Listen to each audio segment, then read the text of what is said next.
అందరికీ ప్రైజ్లాడండి. అందరూ బాగున్నారా? హ్యాపీ న్యూ ఇయర్ అండి అందరికీ.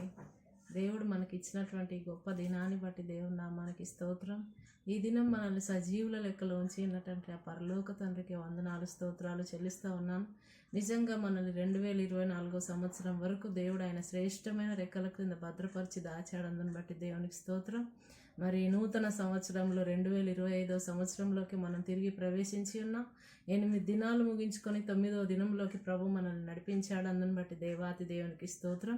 ప్రత్యేకంగా మనం ఈ సంవత్సరము ప్రభు యొక్క రాకడ కొరకు సిద్ధపడాలండి. ఎందుకంటే దేవుని యొక్క రాకడ అతి సమీపమైనది కనుక మనం అంత్య దినాలలో అపాయకరమైన దినములలో ఉన్నాం కనుక మనందరం కూడా ప్రభు యొక్క నామాన్ని ఎల్లప్పుడూ కూడా ఆయన నామాన్ని స్మరిస్తూ ఆయన ఎంత గొప్ప దేవుడు రానై ఉంటుండగా నేను ఎలా సిద్ధపడాలో అన్ని విషయాల్లో మనము జాగరూకలమై అప్రమత్తులమై నిత్యము కూడా ఆయన మెలకువ కలిగి ప్రార్థన చేస్తూ ముందుకు సాగి వెళ్ళాలి. అప్పుడే దేవుడు మన పట్ల ఆయన ఏదైతే ప్రణాళిక కలిగి ఉన్నాడో ఆ ప్రణాళిక మన పట్ల నెరవేర్చబడాలంటే కూడా మనం అన్ని విషయాల్లో ఆయన చిత్తకి లోబడి ముందుకు సాగి వెళ్ళాలి. అయితే మరి ఈ యొక్క రాకడ సమయంలో మనం ఏ రీతిగా సిద్ధపడాలి, దేవుడు మనకి ఏ సూచనలు ఇస్తూ ఉన్నాడు, ఎలా సిద్ధపడాలి, మనం మరి ఎప్పుడు రాకడ వస్తుందని ఎలా గ్రహించగలగాలి అనేటటువంటి విషయాలను మనం ఈరోజు జ్ఞాపకం చేసుకుందామండి. మరి చిన్న పాట పాడి మొదటగా మనం వాక్యంలోకి వెళ్దాం. దేవుడు మనకు తోడుగా ఉండునుగాక. ఆమేన్. పాట పాడుకొని రాకడ సమయంలో పాట పాడదాం. రాకడ సమయంలో కడబూర శబ్దముతో యేసుని చేరుకొనే విశ్వాసము నీకుందా? యేసయ్య రాకడ సమయములో ఎదురేగే రక్షణ నీకుందా? యేసయ్య రాకడ సమయములో ఎదురేగే రక్షణ నీకుందా?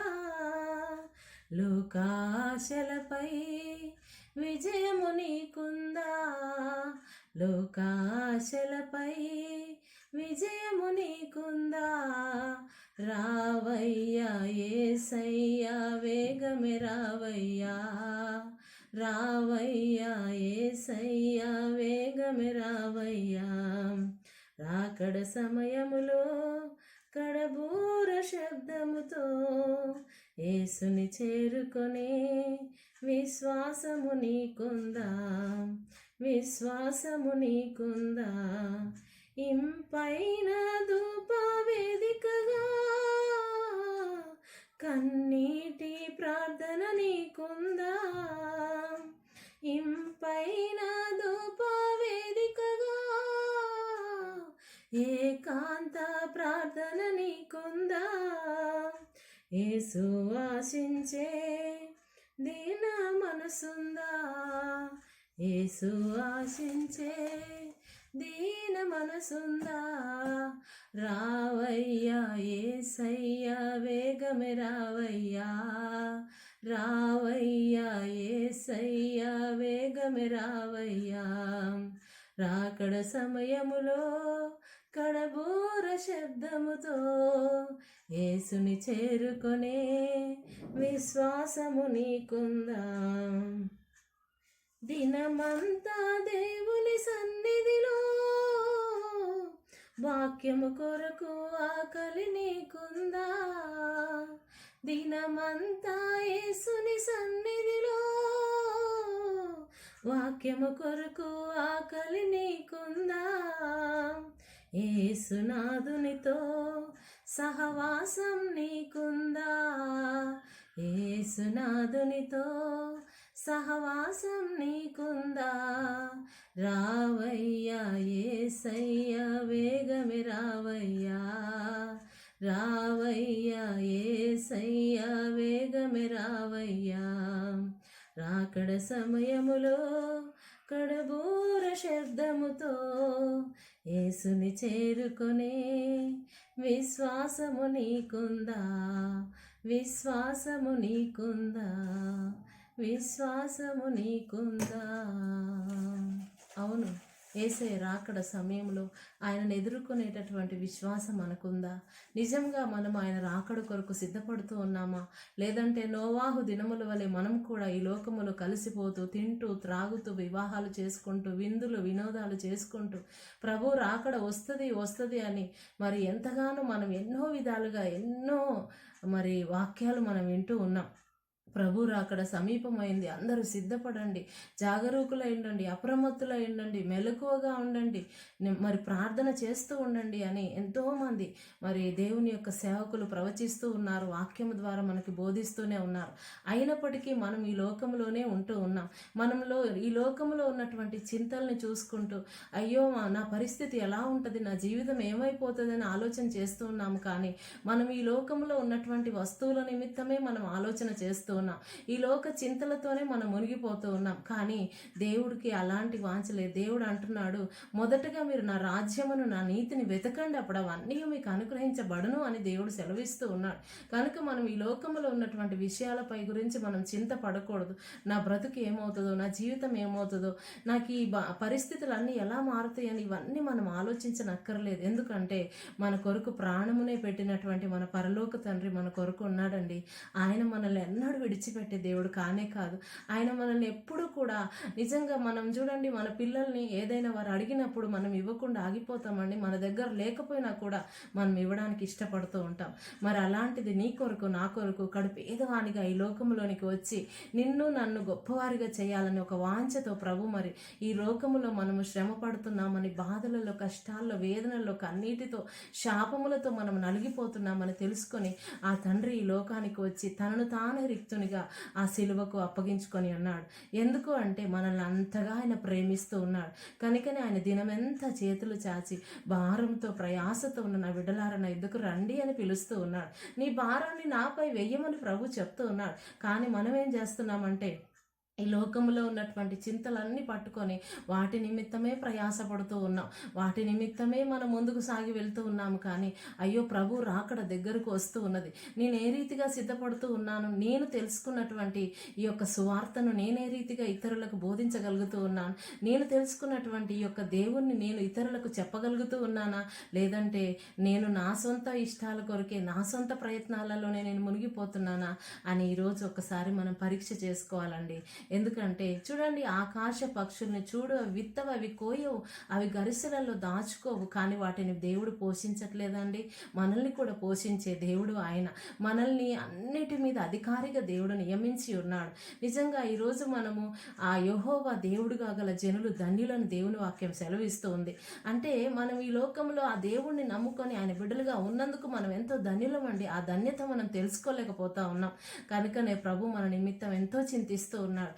మనం ఎన్నడూ ప్రభు మనకి సమస్తం ఆయనకున్నదంతా ఇచ్చేశాడండి. సిలువలు మన కొరకు 3 గంటల సేపు వేదన పడ్డాడు.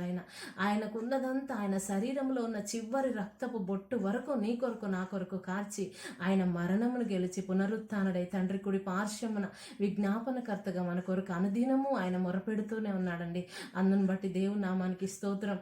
ఈ లోకంలో మనం ఒంటరిగా జీవించలేమని ప్రభువుకు తెలుసు. నా బిడ్డని నేను ఒంటరిగా విడిచిపెట్టలేనని ఆయన అందుకే ఆదరణకర్త అయిన పరిశుద్ధ ఆత్మను మనకు తోడుగా పంపించాడండి. అందుకే మనం అన్ని విషయములందు సంతోషంగా ఉండాలి. దేవుడికి ఎప్పుడు కూడా మనం సంతోషంగా ఆనందంగా ఉండటమే ఇష్టం.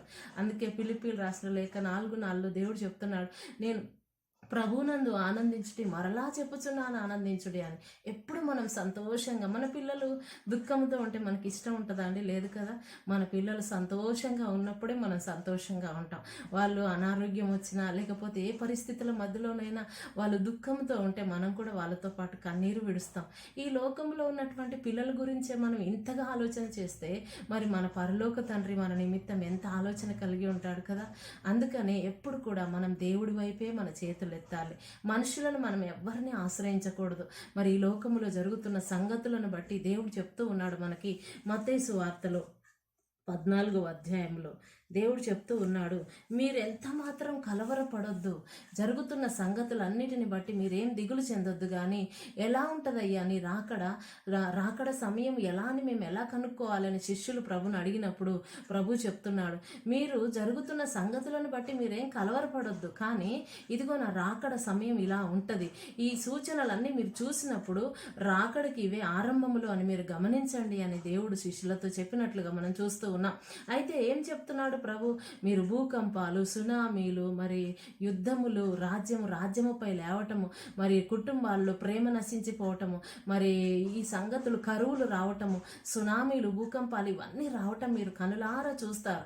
అయితే మీరు చూసినంత మాత్రాన మీరు భయపడనవసరం లేదు, మీరు కలవరపడనక్కర్లేదు. కానీ ఆ సమయంలో మీరు మెలకువతో ప్రార్థన చేయమని దేవుడు చెప్తూ ఉన్నాడు. కనుక మనం ఎప్పుడు ప్రార్థించే వారిగా ఉండాలి. మన జీవితం ఎల్లప్పుడూ దేవునిపైనే ఆధారపడి ఉండాలి. మనుషులను ఆశ్రయిస్తే మనుషులు మనకి ఈరోజు సహాయం చేయొచ్చండి, కానీ మరలా వారు ఏం చెప్తారంటే, నేనే సహాయం చేశాను అందుకే ఆ వ్యక్తి అంత గొప్పవాడయ్యాడు, నేను సహాయం చేశాను కనుకనే వాళ్ళ పరిస్థితి ఈరోజు ఇలా ఉంది అని మనుషులు చెప్తారండి. అది ఎన్నడూ కూడా మనము మనుషుల దగ్గరికి వెళ్ళకూడదు.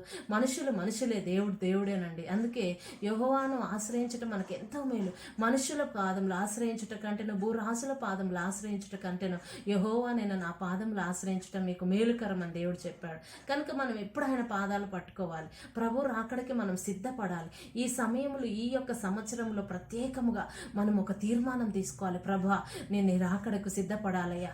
ఎలా నేను సిద్ధపడాలి ప్రభా?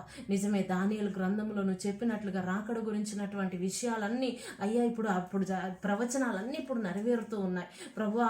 ప్రకటన గ్రంథంలో చెప్పినటువంటి సంగతులు మేము కనులారా చూస్తూ ఉన్నాం. మత్తయి సువార్తలు, లూకా సువార్తలు నువ్వు చెప్పినటువంటి, మార్కు సువార్తలు నువ్వు చెప్పినటువంటి విషయాలన్నీ జరుగుతున్నాయి. మా కనులారా మేము చూస్తూ ఉన్నాం. చూస్తూ ఉండగానే హైదరాబాద్లో ఎన్నడూ భూకంపం రాలేదు, కానీ ఈ సంవత్సర కాలంలో భూకంపం రావడం జరిగింది. అలాగే మళ్ళీ ఇప్పుడు ఫ్లైట్స్ ఎక్కడంటే అక్కడ ఫ్లైట్స్ కూలిపోతూ ఉన్నాయి, ఎక్కడంటే అక్కడ భూకంపాలు భయంకరమైనటువంటి జరుగుతూ ఉన్నాయి. మన కనుల ఎదుట మనం చూస్తూ ఉన్నాం. దేశంపై మరి యుద్ధాలు చేయటం మనం చూస్తూ ఉన్నాం కదండి. ఇవన్నీ సంగతులు మన కన్నులారా మనం చూస్తూ ఉన్నాం. కరోనా చూసాం మన కన్నులారా, ఎంతో మంది ప్రాణాలు కోల్పోయారు. అయినప్పటికీ కూడా కరోనా సమయం వరకు మాత్రమే దేవుడు అన్నట్లుగా పరిగెత్తారు. కానీ మరలా తిరిగి నోవాహు దినాల్లాగా ప్రజలందరూ కూడా తింటూ త్రాగుతూ కాలక్షేపాలు చేస్తూ నాది ఇదే జీవితం అన్నట్లుగా పరుగులు పెడుతూ ఉన్నారు. అది కాదండి. దేవుడు నా నుండి కోరుకునేది ఒక్కటే, ఆయన బిడ్డలుగా మనం ఉండాలని. ఎప్పుడు కూడా మనము ఆయన యొక్క బిడ్డలుగా మాత్రమే ముందుకు సాగుతూ ఆయన రాకడలో అందరం ఎత్తబడాలనేది దేవుని సంకల్పమైనది. ఎందుకంటే రాకడలో మనం ఎత్తకపోతే 7 సంవత్సరాలు భయంకరమైన శ్రమ ఈ లోకంలో ఉంటుందండి. ఆ శ్రమను భరించడం చాలా కష్టమైనటువంటిది. కనుకనే మనం ఇప్పుడే మన ఆత్మీయ నేత్రాలు తెరుచుకొని అసలు లోకంలో ఏం జరుగుతూ ఉన్నది, ఇవన్నీ జరుగుతూ ఉన్నాయంటే ఇవి నా రాకడకు ఈ యొక్క సూచనలు అని దేవుడు చెప్తూ ఉన్నాడు. మన రాకడ సమయంలో ఉన్నామని కనులారా మనకు కనపడుతూ ఉంది. ఎన్నో విషయాలు మనం కనులారా చూస్తున్నాం. లోకములో భయంకరమైన పాపం విస్తరించిపోయింది. ఈ యొక్క ఫోన్ల ద్వారా భయంకరమైనటువంటి పాపంలో ప్రజలు మునిగిపోతూ ఉన్నారు. ఎవరు చూసినా సెల్ ఫోన్లకు అడిక్ట్ అయిపోతూ ఉన్నారు. ఈ లోకంలో ఉన్న సంగతులు, ఇంట్లో ఉన్న వారు ఒకరికొకరు మాట్లాడుకోలేని పరిస్థితులలో మనం ఉన్నాం. ఒకరినొకరు ఆదరించుకోలేని పరిస్థితులలో మనం ఉన్నాం. ఏమైపోతున్నారో కూడా అర్థం కావట్లేదు. కుటుంబంలో ఒక 4 ఉన్నారంటే ఎవరు సెల్ ఫోన్ వాళ్ళు పట్టుకొని ఎవరి ఇష్టానుసారం వాళ్ళు జీవిస్తూ ఉన్నారు. మరి యవ్వన పిల్లలు తల్లిదండ్రులకు లోబడలేని పరిస్థితి. ఈ పరిస్థితులు అన్నీ చూసి కూడా మనం ఎలా మౌనంగా ఉండగలుగుతున్నాం? అందుకే దేవుడు ఈరోజు మనతో చెప్తున్నాడు, బిడ్డలారా మీరు నా వైపు తిరగండి, మీరు నా దగ్గరికి రండి అని దేవుడు మనల్ని పిలుస్తూ ఉన్నాడు. రాకడ సమయంలో మనం ప్రభు రాకడకి సిద్ధపడుతూ ఉండాలి. మన ఏకాంత ప్రార్థనలో, కన్నీటి ప్రార్థనలో మనం అందరి కొరకు ప్రార్థన చేసేవారిగా ఉండాలి. ఎంతోమంది నశించిపోతా ఉన్నారు. ఇంకా ఎంతోమందికి దేవుని యొక్క సువార్త అందడం లేదు. ఇంకా ఎన్నో కొండలలోకి, లోయలలోకి సువార్త ప్రకటించడానికి మరి వెళ్ళేటటువంటి వారు లేరు. ఎంతో కొరతగా ఉన్నది. అందుకే దేవుడు చెప్తూ ఉన్నాడు, కోత విస్తారంగా ఉన్నది, కోత కోసేటటువంటి బిడ్డల కొరకు నీ పరలోక తండ్రిని వేడుకోమని చెప్తూ ఉన్నాడు. కనుక మనం ఆయనను వేడుకోవాలి. ఎప్పుడు కూడా ఆయన పాదాలు పట్టుకొని, అయ్యా మేమైతే వెళ్ళలేకపోతున్నాం, వెళ్ళే వారిని నువ్వు నడిపించయ్యా, దయచేసి నీ కార్యములు జరిగించు, రాకడ సమయంలో ప్రజలను అప్రమత్తం చేయయ్యా, ప్రజలందరూ నేను సిద్ధపరచు ప్రభా.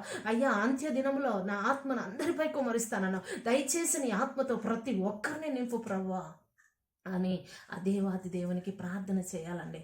అప్పుడు దేవుడు అందరిపైన ఆయన ఆత్మను కుమ్మరిస్తాడు. ఎందుకంటే ఆయన మంచి దేవుడు అండి. ఆయన ఈ లోకంలో ఉండే మనుషుల్లాగా మనల్ని తృణీకరించే దేవుడు కాదు. పాపము చేసిన ప్రేమించే దేవుడే ఆయన. పాపం చేసినప్పుడు ఆయన పాదముల యుద్ధకు మనం వెళ్ళి, అయ్యా నేను ఈ పాపం చేశాను ప్రభా నన్ను క్షమించు అన్నప్పుడు ఆయన క్షమించే దేవుడు అండి. అందుకే నిత్యం ఆయన పాదములను ఆశ్రయిస్తూ ఉండాలి. ఈ లోకములో ఉన్నది ఏది మనతో రాదండి. ఈ లోకము దాని వ్యామోహము గతించును అని దేవుని వాక్యం సెలవిస్తూ ఉంది. కనుక ఈ లోకంలో ఉన్న సంపదల పైన మనకు అనుదృష్టి ఉంచొద్దు, కానీ పరలోక రాజ్యం వైపు మనకు అనుదృష్టి ఉండాలి. మన దేవుణ్ణి మనం కలుసుకోబోతున్నామని ఒక తృష్ణతోని మనం ఉండాలి. ఆయన మేఘాలపైకి వచ్చినప్పుడు రెప్పపాటు కాలములో అందరూ కూడా ఎత్తబడినప్పుడు నేను విడిచిపెట్టబడొద్దయ్యా, నా కుటుంబం విడిచిపెట్టబడొద్దు ప్రభువా, దయచేసి ఎత్తబడే గుంపులో మేము ఉండటానికి మాకు సహాయం చేయి, నీ రాకడలో మేము ఎత్తబడాలి ప్రభువా అని అందరం కూడా ప్రభు సన్నిధిలో ప్రార్థన చేసే అనుభవంలో మనం ఉండాలండి. అంతేకాని ఇదేమవుతుంది అదేమవుతుంది అనే చింతను మనం పడకూడదు. ఎందుకంటే ప్రభువే చెప్పాడు కదా, మీరు చింత పడొద్దు అన్నాడు, మీరు కలవర పడొద్దు, మీరు భయపడొద్దు అని దేవుడే మనకి చెప్పి ఉన్నాడు. 365 సార్లు పరిశుద్ధ వాక్యం చూసినట్లయితే దేవుడు సంవత్సరానికి 365 రోజులు ఉంటాయి. 365 సార్లు కూడా దేవుడు మీరు భయపడొద్దు అని చెప్పినట్లుగా మనం చూస్తూ ఉన్నాం. కనుక మన సంఘటనలు మన స్థితులను బట్టి మనం ఎన్నడూ భయపడేవారిగా ఉండొద్దు, కానీ దేవాతి దేవుడు ఏమై ఉన్నాడో దాన్ని బట్టి ఎప్పుడు ఆయనను స్తుతించేవారిగా మనం ఉండాలి. మన జీవితంలో ఆయన ఏమేమి మేలుడు చేశాడో వాటన్నిటిని బట్టి ప్రభువుని స్తుతించి ఉండాలి. శ్రమ కలిగిందని ఆ శ్రమనే చూస్తూ ఉండొద్దు, కానీ నా దేవుడు గొప్పవాడు, నా జీవితంలో గొప్ప కార్యం చేస్తాడు, నన్ను నడిపించే దేవుడు ఆయనే, నన్ను నాతో ఉండి నన్ను కాపాడే దేవుడు ఆయనే, నేను ఎక్కడ పడిపోకుండా నా చెయ్యి పట్టుకొని నన్ను తీసుకొని వెళ్ళే దేవుడు నా దేవుడు అని మనం ఎప్పుడైతే ఆయనపై ఆధారపడతామో ప్రభు మనల్ని ఎంతగానో ప్రేమిస్తున్నాడు. కనుక ఈ లోకమును మీరు భయపడకుడు, ఈ లోకమును నేను జయించాను అంటున్నాడు ప్రభు. కనుక ఈ లోకంలో ఉన్నవానికన్నా మనలో ఉన్నవాడు గొప్పవాడండి. కాబట్టి ఆ గొప్ప దేవుని వైపు మనం చూస్తూ ప్రభు యొక్క రాకడికి మనం సిద్ధపడదాం. అట్లి కృపను దేవుడు మనందరికీ దయచేయునుగాక. ఆమేన్. చిన్న ప్రార్థన చేసుకుందాం. స్తోత్రం నాయన, స్తోత్రం తండ్రి, మహోన్నతుడా, సర్వోన్నతుడా, సర్వాధికారి, నీకు వందనాలయ్యా. నువ్వు జీవం గలవాడు, సర్వ సైన్యములకు అధిపతివి ప్రభా. అయ్యా నువ్వు నిన్న నేడు రేపు ఏకరీతిగా ఉన్నవాడు నాయన, నీకు స్తోత్రాలు. అవును తండ్రి, మాకు ఇచ్చిన ఈ శ్రేష్టమైన దినమును బట్టి నీకు వందనములు చెల్లిస్తూ ఉంటున్నాం ప్రభా. అవును నాయన, అయ్యా మమ్మల్ని ఈ 2025వ సంవత్సరంలోకి నువ్వు నడిపించి ఉన్నావు నాయన. అయ్యా ఎన్నో వాగ్దానములు మాకు ఇచ్చి ఉన్నావు తండ్రి, నీకు స్తోత్రములు ప్రభా. మా యొద్దకు వచ్చి మమ్మల్ని ఆశీర్వదిస్తానన్నావు ప్రభా. ఇదిగో దీవెనకరమైన వర్షమును కురిపించే సంవత్సరం అన్నావు తండ్రి నాయన. అయ్యా ప్రారంభించిన వాడను నేనే, సంపూర్తి చేయువాడను నేనే అని చెప్పి ఉన్నావు ప్రభా. ఈ వాగ్దానములన్నీ మా పట్ల నెరవేర్చమని ప్రార్థన చేస్తూ ఉన్నాము నాయన. మేము కూడా మీ ఇష్టానుసారమైన బిడ్డలుగా నడుచుటకు ప్రభువా నీ శక్తిని నీ బలమును మాకు దయచేయమని ప్రార్థన చేస్తూ ఉన్నాను. అయ్యా ఈ సమయంలో మేము ఏదైనా అపరాధము చేసి ఉంటే క్షమించమని ప్రార్థిస్తూ ఉన్నాను. అయ్యా మా అందరిపైన ఆయన ఇగో నీ సర్వాంగ కవచములు కప్పండి ఏసయ్యా. అయ్యా నీకు వందనాలు చెల్లిస్తూ ఉంటున్నాము నాయన. మేమున్నటువంటి యొక్క నాయన వాక్యమును ప్రభా మా హృదయములలో స్థిరపరచుటకు సహాయం దయచేయమని ప్రార్థిస్తూ ఉన్నా. నూరంతలుగా ప్రతిఫలించే కృపను దయచేయమని ప్రార్థిస్తూ ఉన్నా. అయ్యా నీ రాకడకు మమ్మల్ని సిద్ధపరచమని ప్రార్థిస్తున్నా. అట్టి సిద్ధ హృదయమును మాకు దయచేయమని ప్రార్థిస్తున్నా. అయ్యా మాకు శుద్ధ ఆత్మను దయచేయమని ప్రార్థన చేస్తూ ఉన్నా. అయ్యా మమ్మల్ని అందరినీ జ్ఞాపకం చేసుకోమని ప్రార్థిస్తున్నా. అయ్యా నీకు వందనాలు స్తోత్రాలు ప్రభా. ఏ ఒక్క ఆత్మ నశించిపోవటం నా చిత్తము కాదు అన్నావు కదా ప్రభా. ఏ ఒక్కరు కూడా నశించిపోవద్దు అయ్యా. ప్రపంచ నలుమూలల సువార్త విస్తరించును గాకని మేము ప్రార్థన చేస్తున్నాం. కోత కోయేవారు లేపబడుదురు గాకని మేము ప్రార్థన చేస్తున్నాం. అయ్యా కన్నీటి విజ్ఞాపన చేయు బిడ్డలు లేవనెత్తబడుదురు గాకని మేము ప్రార్థన చేస్తున్నాం. అయ్యా ఎవ్వరు కూడా ఈ లోకమును ఆశ్రయించకుండా నాయన అయ్యా నీ తట్టు చూసి ముందుకు సాగి వెళ్ళే కృపను దయచేయమని ప్రార్థిస్తున్నా. ఎవరైతే బాధలు వేదలు కష్టములు కన్నీటిలో ఉన్నారో ప్రభా ప్రతి బిడ్డ కన్నీటిని తుడవమని ప్రార్థన చేస్తూ ఉన్నాను నాయన. నువ్వు మాత్రమే సహాయము చేయుటకు నాయన సమర్థుడైన దేవుడు ప్రభా. అయ్యా నీకు వందనాలు తండ్రి నాయన. దుఃఖమును సంతోషంగా మార్చే దేవుడు అయ్యా. కన్నీటితో విత్తన వారు సంతోష గానముతో కోసుకుంటారన్నావు ప్రభా. దయచేసి నీ బిడ్డల జీవితంలో నూతన కార్యములు జరిగించండి అయ్యా. ఈ రోజు నాయన ఎంతమంది బిడ్డలు జన్మదినం జరుపుకుంటున్నారు నాయన. ఆ బిడ్డలకు ప్రభానికి నువ్వు ఇచ్చిన నూతన దయా కిరీటాన్ని బట్టి వందనాలు. ఇంకను అనేకమైన సంవత్సరములు ప్రభా ఈ రీతిగా వారు జన్మదినాన్ని జరుపుకోవడానికి నాయన అయ్యా నీ కృపను వారికి తోడుగా ఉంచండి నాయన. అయ్యా వారికి మంచి ఆరోగ్యమును ప్రభాను దయచేయండి. వారి పట్ల నీ ప్రణాళికలు నెరవేర్చండి అయ్యా. ఈ దినం నాయన ఎంతమంది బిడ్డలు ప్రయాణమై వెలిచి ఉన్నారు, వారి ప్రయాణంలో తోడుగా ఉండమని ప్రార్థన చేస్తూ ఉన్నాము నాయన. అయ్యా నీకు వందనాలు. అనారోగ్యంతో ఉన్న బిడ్డల్ని ముట్టండి దేవా, నీకు స్తోత్రంలో ప్రభా. అయ్యా నీకు వందనాలు చెల్లిస్తూ ఉంటున్నాను ప్రభా. అయ్యా ఎంతమంది బిడ్డలైతే రక్షణ లేకుండా ఉంటున్నారు, వారందరికీ రక్షణ మారు మనసు దయచేయండి అయ్యా. ప్రతి మోకాలు నీ నామములు ఉంచి గొప్ప ఉద్యమును రగిలించమని నాయన. మా దేశము చుట్టూని కంచె వేసి కాపాడమని ప్రభా. అయ్యా మా దేశ సరిహద్దులు విశాలపరచమని తండ్రి. మా అధికారులను దీవించమని పరిశుద్ధుడ, సేవకులందరినీ దీవించమని తండ్రి నాయన. అయ్యా ఎంతమంది అయితే ప్రభా ఇదిగో నాయన ఈ ప్రార్థనను వింటూ ఉన్నారు తండ్రి నాయన ప్రభా, ప్రతి బిడ్డను దీవించండి, ఆశీర్వదించండి, వారి జీవితాల్లో నూతన కార్యములు జరిగించండి. గర్భఫలం లేని బిడ్డలకు గర్భఫలం దయచేయండి ప్రభా. అయ్యా ఉద్యోగాలు లేని బిడ్డలకు ఉద్యోగాలు దయచేయండి అయ్యా.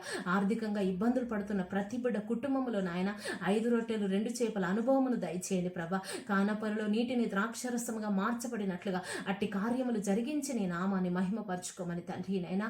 అయ్యా నీకే స్తోత్రాలు, వందనాలు. మాకు ఎంతమంది ప్రేయర్ రిక్వెస్ట్లు ఇచ్చి ఉన్నారు, ఆ బిడ్డలందరి జీవితాల్లో నూతన కార్యములు జరిగించమని తండ్రి. నీ సాక్షులుగా నిలబెట్టుకోమని, మమ్మల్ని అందరినీ నీ రాకడకు సిద్ధపరచమని, సమస్తము సకలము నీ చేతులకు అప్పగించుకుంటూ యేసు పరిశుద్ధ నామములో అడిగి పొందుకొని నాము ప్రియ పరలోకపు తండ్రి. ఆమేన్, ఆమేన్, ఆమేన్. అందరికీ ప్రైసలాడండి. దేవుని నామానికి స్తోత్రములు. మీరందరూ కూడా తప్పకుండా ఈ యొక్క వాక్యాన్ని విని తప్పకుండా మీ జీవితాల్లో కూడా మీరు అందరూ రాకడకు సిద్ధపడతారని నేను గొప్ప విశ్వాసముతో ఈ యొక్క దేవుడిచ్చినటువంటి ప్రేరేపణని బట్టి ఈ యొక్క వాక్యాన్ని మేము ముందుకు తీసుకొని వస్తున్నానండి. దయచేసి అందరూ కూడా వినండి, అనేకులకు షేర్ చేయండి. మీరందరూ కూడా ఇంకా దేవునిలో బలపడి ముందుకు సాగి వెళ్ళాలని మరో వీడియోలో కలుసుకుందాం. దేవుని నామానికి స్తోత్రములు కలుగును గాక. ఆమేన్.